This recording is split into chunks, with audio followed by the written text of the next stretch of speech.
Navbatdagi xonadonimiz mana shunaqangi chiroyli qilib, kotej forma qilib solingan, 100% pishig'ishda qurilgan, plastik romlarni qo'yib qo'yilgan va sahna ko'rinishi. Mana qarang, chiroyliligiga qarang, navislarni qilib qo'yilgan. Buni tepasini yopib olsangiz, tagiga ham bitta yopiq garaj bo'ladi. Xo'p, mana asosiy eshikdan kirishimizga bitta garajimiz bor, bitta katta mashina bemalol sig'adi. Oxirigacha qo'yaman siz, ikkita 3ta mashina bemalol sig'disiz bo'ladi. Bu tomoniga mana yopiq ayvon qilingan. So'rilarni qo'yib, yozgi oshxona qilsiz ham yoniga so'rilarni so'yib olsangiz, ovqatlanib, oila bilan ovqatlanib o'tiradigan joy bo'ladi. Bu tomonida 5 ta xonasi bor, bitta holi bor, bitta oshxonasi bor. Siz bilan bitta video obzorni ko'rib chiqamiz.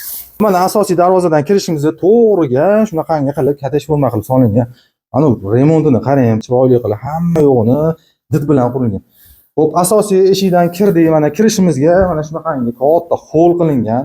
Holda ham kattaligini qarang, bu yoniga divanni zona qilib olsangiz, o'zingiz uchun, oila uchun o'tirganning bitta joy bo'ladi bu. Mana asosiy eshikdan kirdik, kirishimizda o'ng qo'lda mehmonxona qilingan. Oynalarni qarang, chiroyli qilib qo'yilgan, radiatorlarni o'rnatib qo'yilgan, katyonlar qo'yib qo'yilgan. Xonadon shunaqangi issiq turibdi. Gaz, suv, svetlardan bitta bilasiz, umuman muammosi yo'q joyda. Xo'p, keldik, keyingi xonamiz. Bunisi bitta tashqi tomondan sanuzel. Sanuzellar ham kafillarni yopishtirilgan, hamma sharoitlari bor. Endi bu yonidagi xonasi bitta родительский spalni. Bunisi yonida mana spalni yotoqxonasi. Shu ko'rib turgan videoda ko'rinayotgan barcha narsalar shundan sotuvga qo'yildi.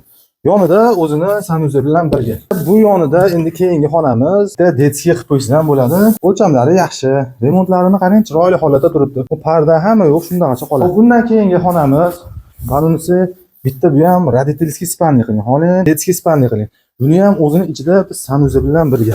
Sanuzel ham remontlari chiroyli holatda turibdi. Mana kafillarni yopishtirilgan, aristonlari mana tayyor. Mana holni qarang, kattaligini, qoyil qoldim, hol kattaligiga. Bu holdan endi mana oshxonaga o'tish xotimiz bor. Tashqaridan kirsiz ham bo'ladi. Mana bu tashqaridan asosiy darvozadan kirishimizga bu tashqaridan xoti ham bor kirishga. Bu tomoni mana holni ichidan kirishga ham mo'ljallangan, eshik qo'yib qo'yilgan.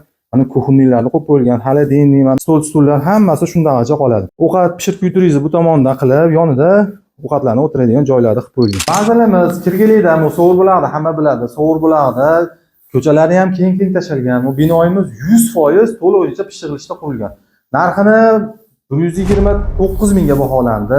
Endi kelib ko'ring, sizga yoqadigan joy bo'lsa, yana ham arzon qilib, ozgina narxini tushiradigan joy bor. Remontlari cho'tki holatda, mana shu ko'rib turgan, videoda ko'rib turgan barcha narsalar bilan sotuvga qo'yildi.